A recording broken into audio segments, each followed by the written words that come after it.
What's up, you filthy heathens? Welcome back to the channel. I'm the Atheist Rationale. Wait, hold on, let me try something else. Hey, what's up? I'm Dallas Wade, and welcome back to another worship service. Okay, his voice is way too deep for me to try to emulate. But seriously, you guys should subscribe to Dallas Wade and the Atheist Rationale. Now let's watch as this man gives us 5 reasons for believing in God. Here we go. How do we know that God exists? Well, buckle your seatbelts because I'm going to give you 5 quick arguments for the existence of God. Number 1 is the universe had a beginning. We know this now from science, we know this from philosophy, that the universe began to exist. It's not eternal.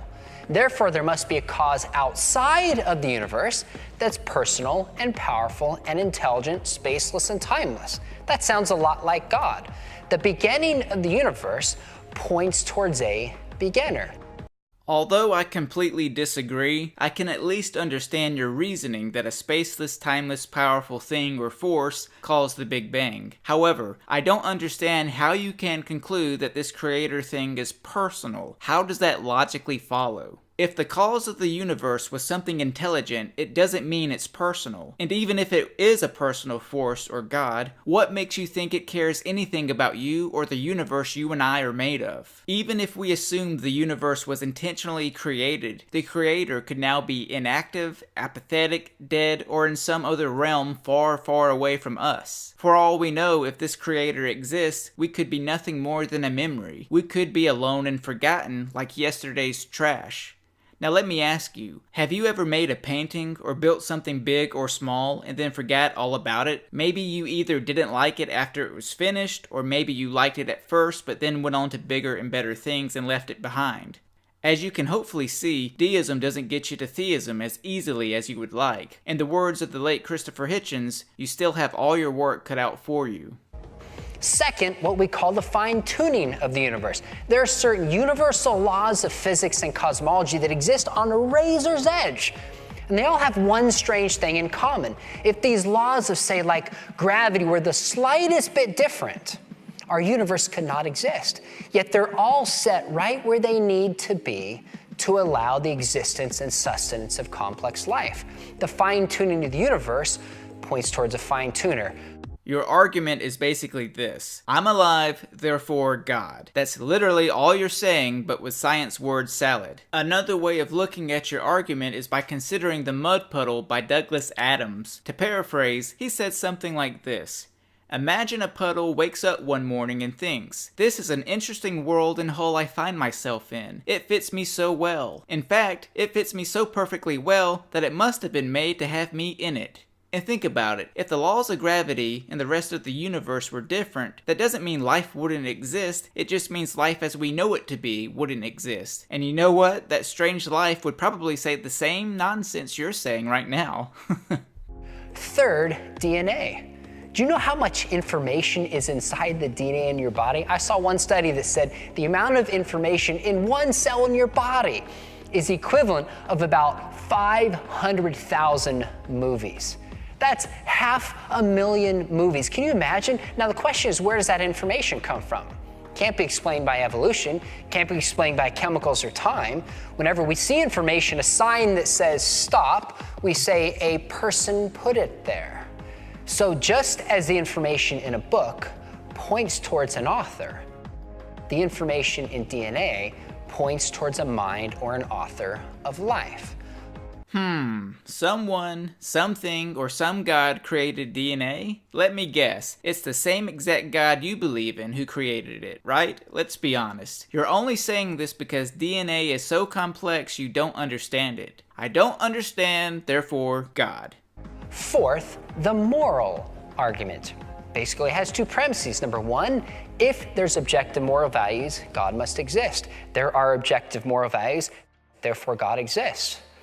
Okay, you say a lot in this point, so we're going to take this argument one step at a time. I'll start by saying this: if objective moral values exist, that wouldn't mean God exists, nor would it point to the Abrahamic God. And then you have to consider, if God exists, it wouldn't mean objective moral values exist either. If a God, force, or thing created us, this thing could be amoral. Now, how can we say there's objective moral values? Well, number one, it's kind of obvious.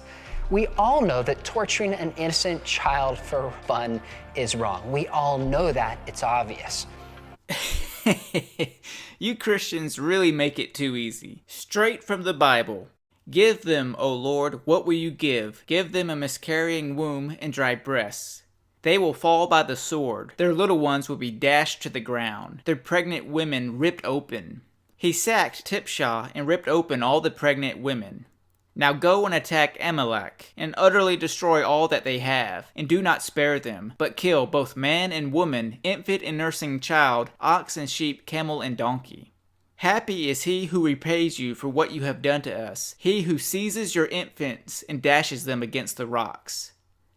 So basically you're saying it's objectively wrong to torture and kill babies because a God who tortures and kills babies supposedly exists. How is this logical at all? Second, in The Abolition of Man, C.S. Lewis said across cultures universally, there's common principles that everybody knows and lives as if they're true. Principles of honesty, principles of courage, principles of caring for posterity. Now the practice varies, but the principles are universal.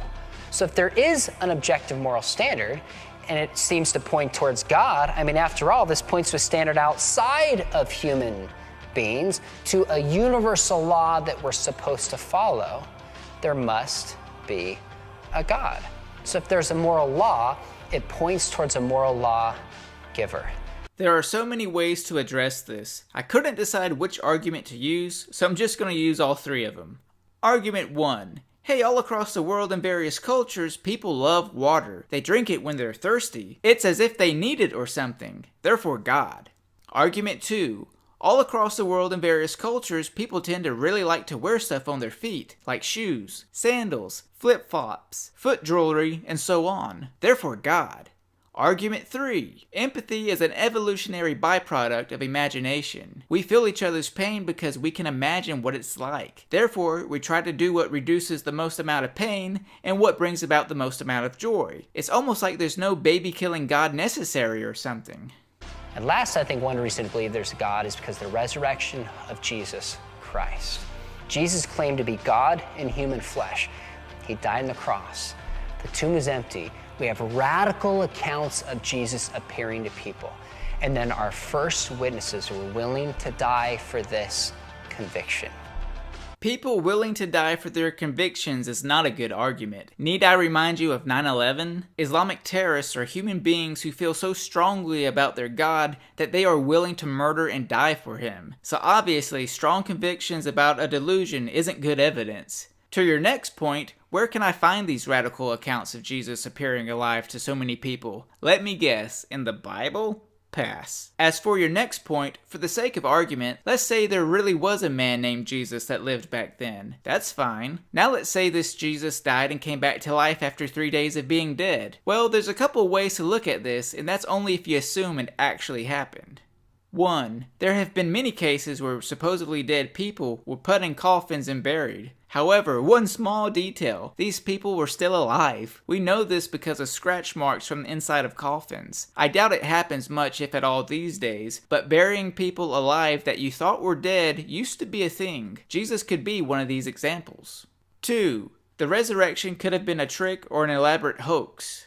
3. Even if Jesus did actually die and come back to life, that still wouldn't make him the son of an all-knowing, all-powerful, all-angry, jealous dictator named Yahweh. It still wouldn't prove God's existence, and it still wouldn't erase all the contradictions in the Bible. Nor would it make the nonsense in the Bible scientific, and it sure wouldn't justify the illogical concept of infinite punishment for finite sin.